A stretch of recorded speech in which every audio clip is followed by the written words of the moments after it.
Right, hello everybody, welcome to another video. So what we got here today is the cabin air filter from a Mk2 Skoda Octavia.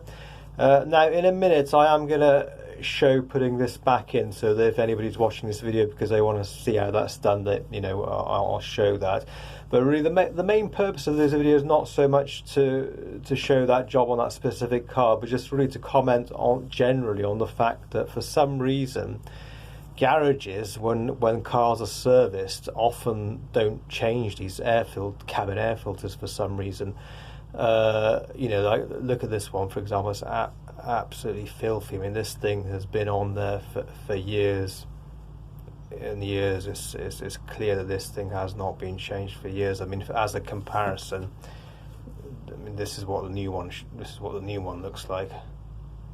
You can see the difference. Now, well, the reason we're making this video is like, even if a car has got a service history and that's been done by a reputable garage where they've done the engine air filter and the oil and the spark plugs and whatever else, and maybe even if it's got like a service book like this one where there's like a specific, it says odour filter there, so there might be a specific box for cabin filter, odour filter, pollen filter, whatever it might be, and that box might be ticked.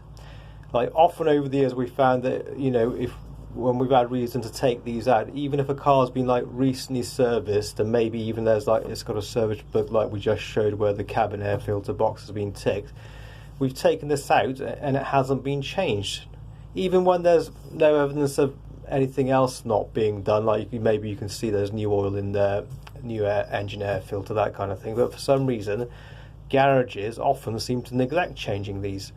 Now we've got no idea why that is. I mean, admittedly on some cars they're hard to access, but not on all. I mean, like as you're going to see on this Skoda Mk2 Octavia for example, they're very easy to do. Maybe it's just the mentality of garages, when they think service, they think engine related stuff, they're not thinking about the interior of the car. We don't know, but for whatever reason, like often changing these gets neglected, and obviously that means if you've got an old one of these like this has been on there for years, the air you're breathing inside the car is basically being filtered through all this horrible crap. So it's really not good. I mean, like whenever I get a car, that's one of the first things I look at and change, because I don't want to be driving around in a car where I'm potentially sort of like breathing in horrible dirty air that's been that's basically passed through that really old filter like this. So anyway, just so that's a, like a general point that just thought would be worth bringing to your attention. And now if anybody's watching because they want to see how this is done on a Skoda Octavia Mk2, I'm just going to show putting this new one here back on. Right, so unfortunately the camera angles are so awkward, I'm just not going to be able to film actually sort of putting it back in, so I'll just explain to you how it's done instead. So so first of all, start by taking so you're working in the passenger side footwell underneath the glove box. The filter goes on up into here.